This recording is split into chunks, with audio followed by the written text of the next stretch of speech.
Let's take a listen again after 40 years. The leader of Libya, Muammar Gaddafi. This is Muammar Gaddafi, often referred to as the brother leader, king of kings, and guide of the revolution of the great socialist people's Libyan Arab Jamhuriya. A man known for his many grand titles, Gaddafi is currently addressing the United Nations General Assembly. While most speakers are allotted 15 minutes, he has been talking for over an hour and a half, touching on topics ranging from the global financial crisis to conspiracy theories about JFK's assassination. Midway through, the Libyan translator accompanying him is suddenly replaced. It turns out the original translator couldn't keep up with Gaddafi's marathon speech and simply gave up, all of it broadcast live. By this point, Gaddafi has ruled Libya for nearly 40 years, having come to power during the Vietnam War. Now, in the age of Facebook and YouTube, he feels like a relic from a bygone era.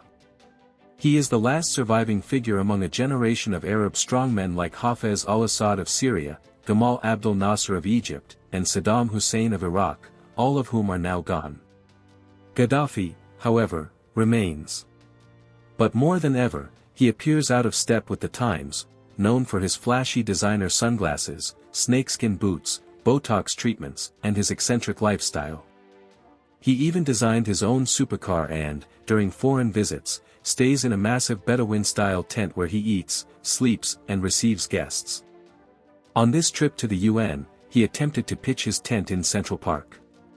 Publicly, Gaddafi insists he holds no formal title, calling himself merely a brotherly leader and a guide, claiming that Libya is ruled by and for the people. Of course, this is false. Colonel Muammar Gaddafi, just 32 years old, the ruler of oil-rich Libya. Gaddafi came to power just 4 years ago when he deposed the aging King Idris.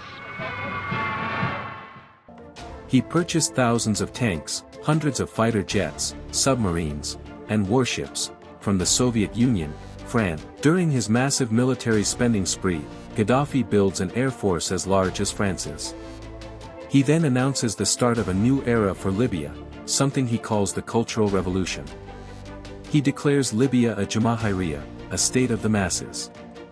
It's not capitalist. It's not communist. It's something completely different. According to him, power now belongs to the people. He explains this vision in his manifesto, the Green Book, named after the color green, which in Islam symbolizes prosperity, life, and paradise. He even changes the Libyan flag to match. But the first step in this so-called cultural revolution? Make sure no one can, or will, oppose the regime. Intellectuals. Political rivals. Dissidents. Anyone critical of his ideas is seen as a threat. So, in the early 1970s, Gaddafi orders a purge. Activists, journalists, and even students are arrested across the country. Trials are held by new, revolutionary committees. The verdict? Often death, carried out in public executions, broadcast live on TV. Gaddafi doesn't stop there. He brings in secret police agents from communist East Germany to train his new intelligence agency, the Mukhabarat. Their job? Hunt down anyone who speaks against him, in Libya or abroad. Soon, Libya becomes a surveillance state. Neighbors spy on neighbors. Friends betray friends. And the prisons begin to fill up. Gaddafi builds dozens of them. But none are more feared than Abu Salim prison. In Libya, everyone knows, if you're sent there, you don't come back. Families are denied visits. Most never even learn if their loved ones are still alive. The place earns a terrifying nickname, the slaughterhouse. Yet publicly, Gaddafi presents a different face. He speaks out for human rights, personal freedoms, and criticizes the West for their weapons of mass destruction, even as he calls for a nuclear-free Middle East. But by the end of the 1980s, Gaddafi had been actively collecting the building blocks for his own nuclear program for almost 2 decades. Just a few years later, Libya had its very own chemical weapons facility near the capital, Tripoli. Reported to cover an area of approximately 10 square kilometers, it was one of the largest in the world. According to several defectors from the Libyan army, at least one of Gaddafi's generals was quick to make use of the new facility, by launching poison gas attacks against Libya's southern neighbor, Chad. Abroad, Gaddafi supported any group that challenged what he saw as colonialist or imperialist powers. To him, there was no difference between the IRA, the PLO, or the Japanese Red Army. He even personally sponsored a British Union leader during a strike, simply because he saw him as a challenge to Margaret Thatcher, whom he hated. But that's not all.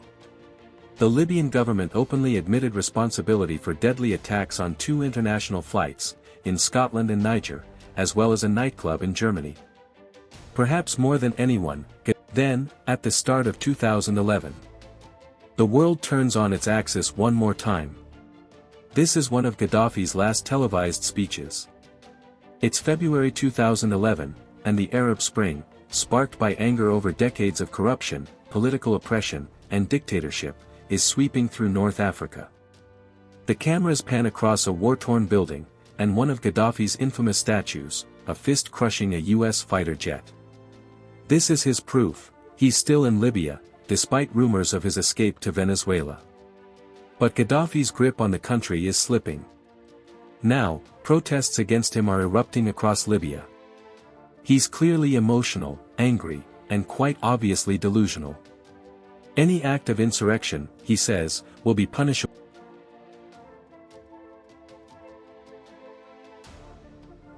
This is Gaddafi, still playing the role of Libya's absolute ruler, the role he's been playing for more than 40 years. Debates rage at the United Nations over how to respond. China, Germany, India, and Russia voice sharp concerns, warning of sovereignty violations and the dangers of foreign interference. Intelligence, exposing Gaddafi's troop movements. The news tightens NATO's crushing blow and Gaddafi's final hours. NATO's overwhelming air power shatters Gaddafi's forces, and by August, the rebels storm Tripoli. Gaddafi, hiding in the capital, flees in desperation, escaping to Sirte, his hometown. There, he moves villa to villa, guarded only by his last loyal fighters and advisors. Reports suggest he's spiraling, convinced Libya still loves him, even as his world collapses. By October, the end arrives. Sirte, now reduced to rubble by NATO strikes and brutal street battles, offers no sanctuary. His son, Mutassim, organizes a final gamble, a heavily armored convoy. Dozens of vehicles. 200 armed fighters. One goal, escape to the desert, where Gaddafi vows to make his last stand. But NATO strikes first. A missile slams into the convoy's lead vehicle, just yards from Gaddafi's own car. Chaos erupts. Gaddafi, Mutassim, and a handful of survivors abandon the wreckage, fleeing on foot. They scramble into a drainage pipe, trapped, surrounded by rebels. Then, a grenade blast. Dust and debris explode from the pipe. A wounded, dazed Gaddafi staggers out, bloodied and confused. Rebels rush him, guns blazing. His final words, captured on tape. "What's wrong with you? What's happening?" The world reacts, with hypocrisy and haste. Washington, Obama hails Gaddafi's fall as a warning to dictators. Yet years later, he admits, no plan for Libya's future, his worst mistake. London, Cameron calls it Libya's first step toward democracy.